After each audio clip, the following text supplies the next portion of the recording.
that have been directed to you.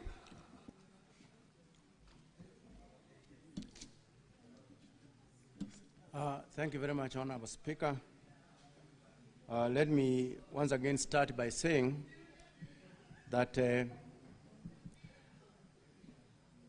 myself and the National Police Service deeply regret the unfortunate events that resulted in the death of Mr. Albert Ojwangs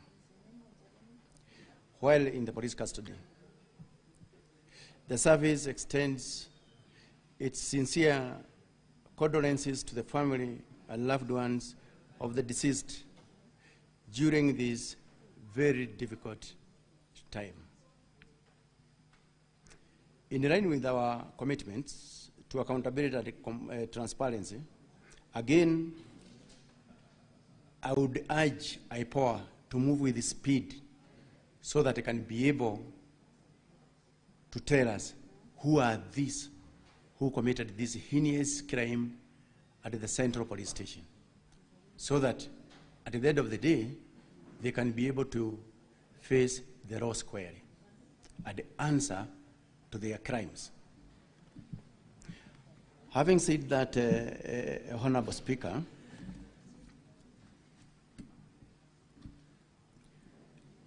let me start by saying that I've already apologized for the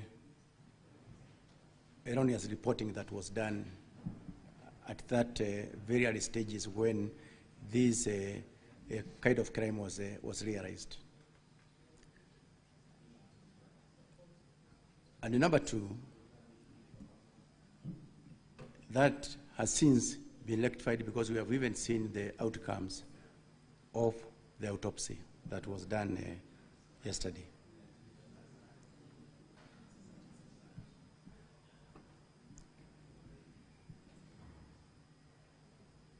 In terms of compensation, my CS has actually discussed on what the way forward in terms of getting in touch with the family and assisting where we can be able, and we support that cause completely.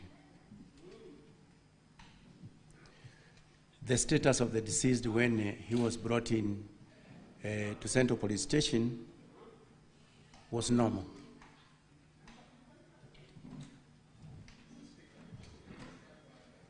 That information, the status of the deceased when he was brought in to the Central Police Station at that 23 hours, the status was normal.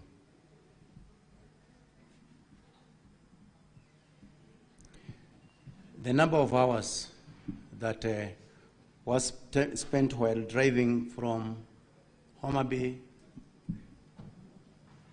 that was Maweni Police Station to Central Police Station, that was roughly 5 hours, 15 minutes because the team left Maweni Police Station at around 16:00 hours and arrived in Nairobi at around 21:17 hours, roughly 5 hours and some minutes from Homa Bay to Nairobi.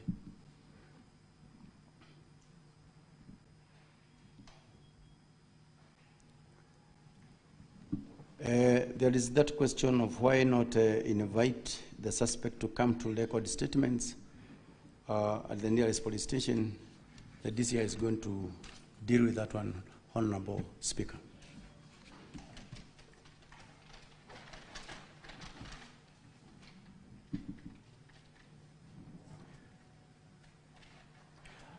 This question of why the OCS had to be consulted before the suspect was placed in the cells,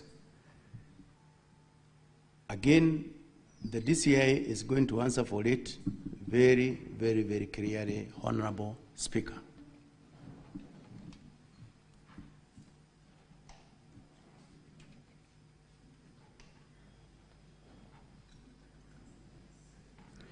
There was also the question why the late Albert Ojwang had an opportunity was given an opportunity to call the spouse.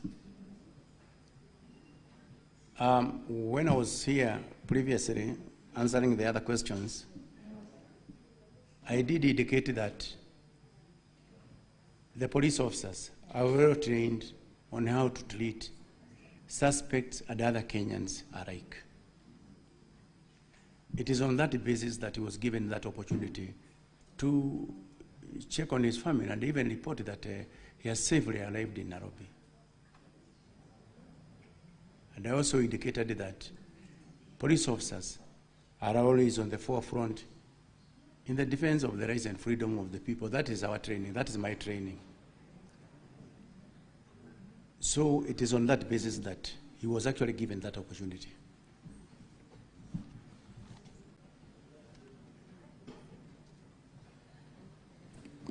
Two minutes to go. Now, in terms of processing persons of interest, the question is whether the numbers, the persons of interest have actually been exhausted. I think that one will be effectively answered by IPOA, who are actually investigating on the same honorable speaker.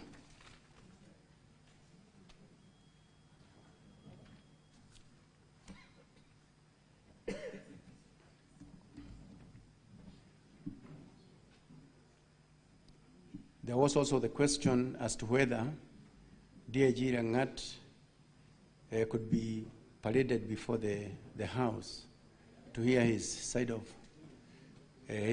story. I think again, Honorable Speaker, that's a decision that again this House can consider.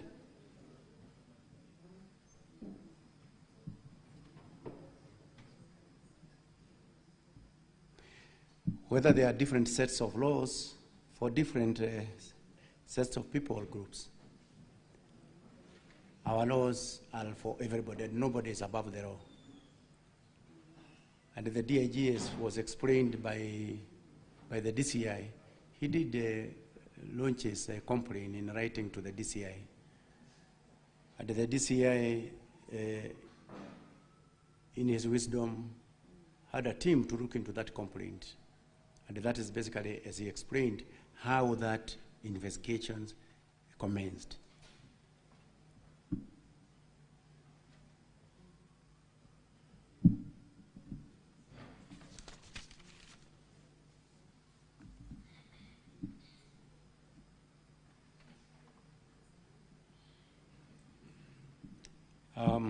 There was also the question of who is the DCI officer who booked Albert in the cells. The names are also there with the IPOA, and I believe the IPOA is going to provide for that. So, IG, you are referring quite a number of things to DCI and IPOA. Yes. Kindly allow DCI to take the stand. Thank you, DCI. And DCI, I'll give you 8 minutes. Thank you, Honorable Speaker. Honorable Speaker, one was, what is my message to the family? The message simply is that we will play any legal role to have justice for the family and confidence by the public towards the police. And we shall go out of our way to make sure that we accord all the support and cooperation to the investigations currently underway, currently being undertaken by IPOA.